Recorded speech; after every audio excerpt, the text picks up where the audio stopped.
We are going to be talking about death games, which is ridiculous. But look, question of the day, all right? If an evil billionaire plopped you into a deadly game show, what is the first thing that you would do, right? You'd probably run and cry and hide. You probably would not be grabbing a basket of popcorn and watching the show. But the weird thing is, at least for me, I absolutely love watching other people suffer through the death game nightmare. I binged Squid Game in a single weekend. I love the Hunger Games books, the movies. I quote Monokuma, right? I have him literally right behind me. And right now I'm playing this game in the background called The 100 Line Last Defense Academy, which is not exactly a death game, but it's not a death game.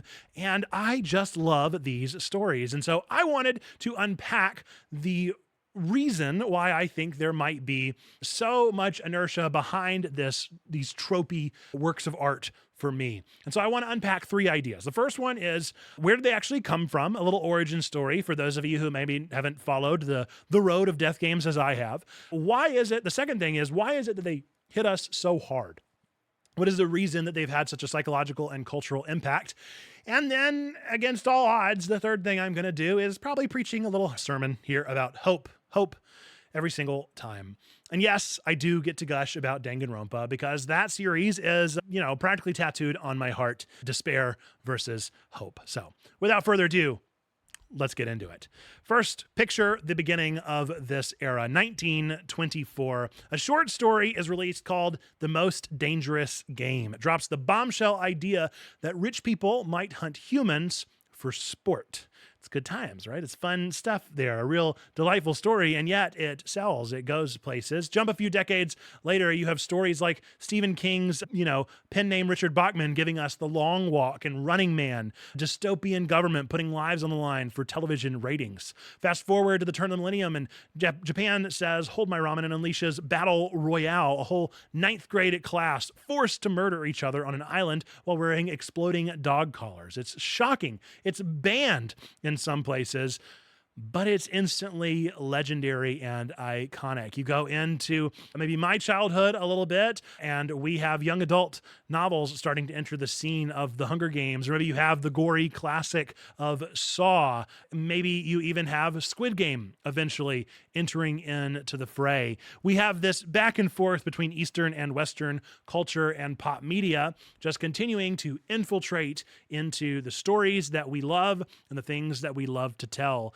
And the thing is pretty much every time one happens, it absolutely takes over. Why?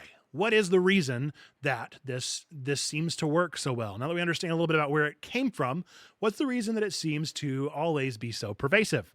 Well, the first thing is probably related to our primal lizard brain adrenaline. Our brains love safe fear. It's the same reason that we ride roller coasters or watch true crime documentaries at 2 a.m. when we should really be sleeping. The bigger the stakes are, the more alive we feel without actually, risking our own spleen or being tied into a room where we have to saw off our leg, any of those sorts of things. We don't actually have to do that. Same reason we love video games, right? I mean, we like the risk without actual risk. The second major hook of these seems to be strategic fantasy. At least for me, whenever it comes to stories like Danganronpa, every death game story isn't just a one-sided slaughter. It is a giant mental chessboard. We get to kind of armchair quarterback, or in the case of video games and visual novels, make the choices for our characters. And we get to see every alliance, every betrayal. Should we team up with the quiet kid? Should we double cross the bully? It is social deduction on steroids, and we live for it.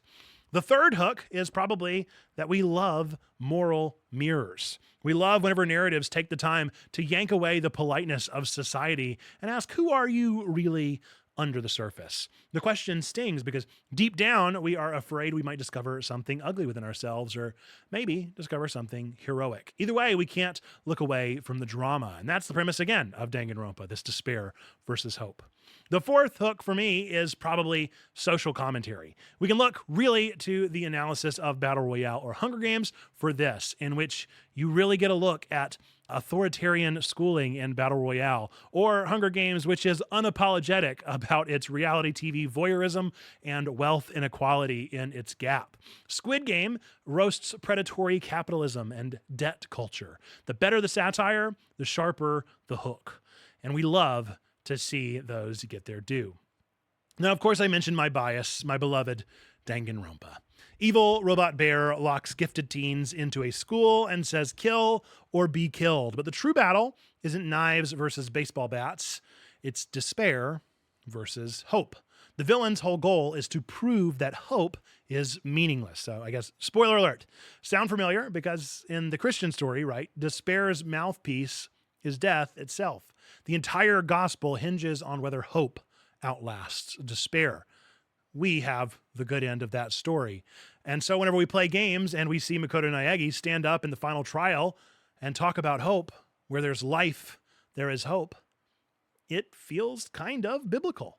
And it isn't just unique to Danganronpa, even though that is my beloved. Katniss and Peta, of course, are examples of hope. Hun and Squid Game still offers that old man all the help that he can. Even the original Battle Royale gives us classmates who refuse to become monsters, protecting each other until the bitter end. Each time, the story whispers the same dare. What if compassion is stronger than the rules of the arena? So, I promised a little sermon at the end. Why does a pastor like me think these grisly tales are secretly inspirational? I think it's because they dramatize a truth that we forget, that hope shines brightest in the dark. Or, even better, that hope has already won. It's easy to talk about love and kindness in a Sunday school picnic. It's much harder when a sadistic game master says only one of you walks out of here. And yet over and over, these characters discover that sacrificing for another person breaks the game. Systems built on fear can't even compute with the self-giving love that we as Christians are supposed to embody. That's straight up gospel logic. The cross looked like the ultimate defeat until, of course, it wasn't. It was the ultimate victory. Evil set the rules and Jesus flipped the board. Katniss drops her bow. The Capitol loses control. Makoto preaches hope. Monokuma glitches out. Different arenas, same plot twist, same hope overcoming despair.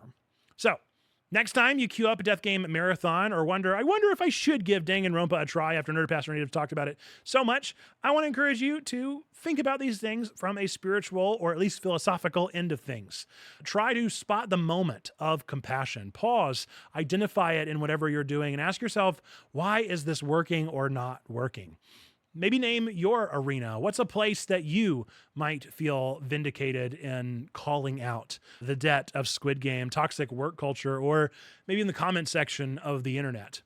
Then choose one small rebellious act of hope that you can commit to this week. Help a rival, forgive a slight, share your snack rations, whatever it may be.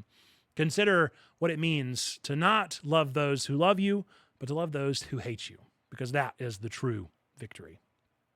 If fiction teaches us anything, it's that a single act of grace can topple the nastiest rule set. So, what is going to be your act of hope? I hope that you'll let me know if you figure it out. Click like if you enjoyed this little segment. Subscribe for more Nerd Faith mashups every week. Until next time, may the odds be ever in your favor. But more importantly, may you never forget that hope cheats despair every single